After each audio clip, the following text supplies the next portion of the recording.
Ils sont plusieurs milliers d'Iraniens à manifester leur colère dans les grandes villes du pays.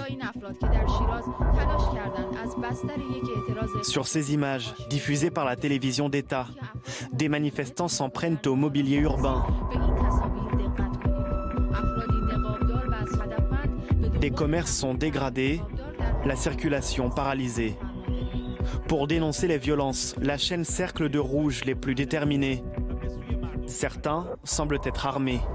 Ce sont les seules images autorisées des manifestations qui secouent l'Iran depuis vendredi dernier. Car les communications sont quasi impossibles depuis que le gouvernement a coupé l'accès à Internet à ses citoyens. Comment alors mesurer l'ampleur de la contestation ? Certains parviennent à publier des vidéos amateurs sur les réseaux sociaux. Sur ces images, un homme gîte au sol à droite et l'on entend des tirs nourris de la part des policiers. Selon Amnesty International, la répression aurait déjà fait une centaine de morts.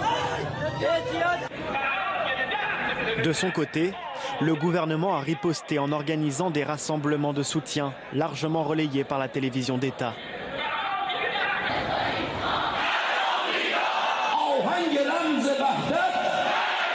Tout comme les funérailles d'un officier des gardiens de la Révolution, tué au cours d'une manifestation.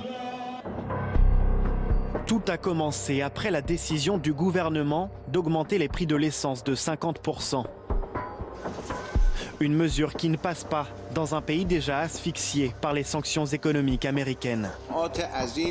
Le président Hassan Rouhani dénonce lui l'ingérence des États-Unis qui serait à l'origine des émeutes.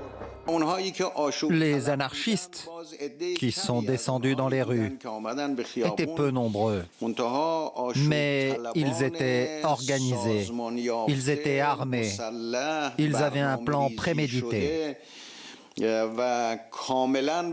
Il s'agit d'un complot ourdi par les forces réactionnaires de la région, par les sionistes et par les Américains. Lui l'affirme, la situation est en cours de stabilisation.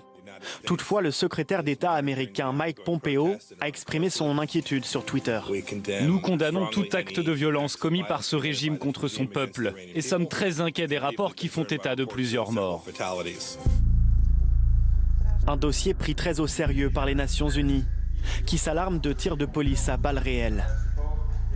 Mardi, l'ONU a appelé le gouvernement iranien à cesser le recours à la force contre les manifestants.